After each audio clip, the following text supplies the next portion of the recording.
رات بھر کریں رب حبلی کی دعائیں مصطفیٰ، ہم کریں آرام اور تکلیفیں اٹھائیں مصطفیٰ۔ بات تخلیق دو عالم خالق کل نے کہا کیا، ہم نے دنیا بنا دی اب چلائیں مصطفیٰ۔ حضرات محترم عزت مآب قاری محفوظ نظامی بلرام پور کو آپ تمامی حضرات کی پاکیزہ سماعتوں نے سننے کا شرف حاصل کیا۔ اب آئیے ایک ایسے شخص سے آپ تمامی حضرات کی ملاقات کراؤں جس کو شخصیت کہہ لیا جائے تو غلط نہیں ہوگا، جن کے قریب بیٹھنے والا اپنے آپ کو تبدیل کر کے اپنے زندگی کے نعرہ تکبیر، نعرہ تکبیر، نعرہ رسالت، مسلک اعلی حضرت آمد علماء اہل سنت حضرت علامہ نعیم اختر صاحب قبلہ، نعرہ تکبیر، نعرہ رسالت۔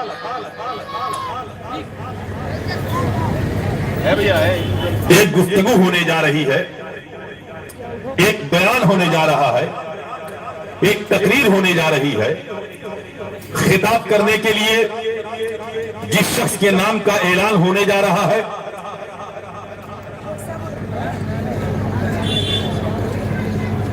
آپ کے چہرے، آپ کی نگاہوں نے اس چہرے کو بارہا دیکھا ہوگا اور آپ تمامی حضرات کی سماعتوں نے اسے سننے کا شرف بھی حاصل کیا ہوگا۔ ایک عالمانہ اور فاضلانہ گفتگو کرنے کی بنیاد پر پڑھے لکھے لوگوں کے درمیان بھی اپنی ایک جگہ بنانے میں جس ذات نے مقبولیت حاصل کی ہے، جنہیں زمانہ خلیفہ تاج ملت حضرت علامہ اجمل حسین صاحب قبلہ ازہری مدد ذلہ النورانی کے نام سے یاد کرتا ہے، وہ تشریف لا رہے ہیں۔ میں آپ سے گزارش کر رہا ہوں، آپ جہاں بیٹھے ہیں وہیں بیٹھے بیٹھے رب کی بڑائی بیان کر لیں۔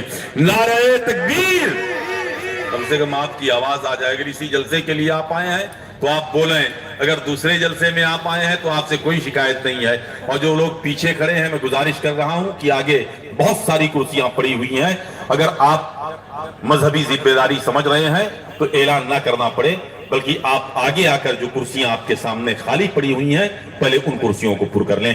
نعرہ تکبیر، نعرہ رسالت، مسلک اعلی حضرت دارالعلوم نوریہ بقائیہ مدینۃ الاسلام، جلسہ دستار بندی علماء اہل سنت حضرت علامہ اجمل حسین صاحب قبلہ ازہری، نعرہ تکبیر، نعرہ رسالت۔ اب نہ ماضی نہ حال سے پوچھو، نہ جواب و سوال سے پوچھو، عظمت عشق مصطفیٰ کیا ہے وہ حضرت بلال سے پوچھو۔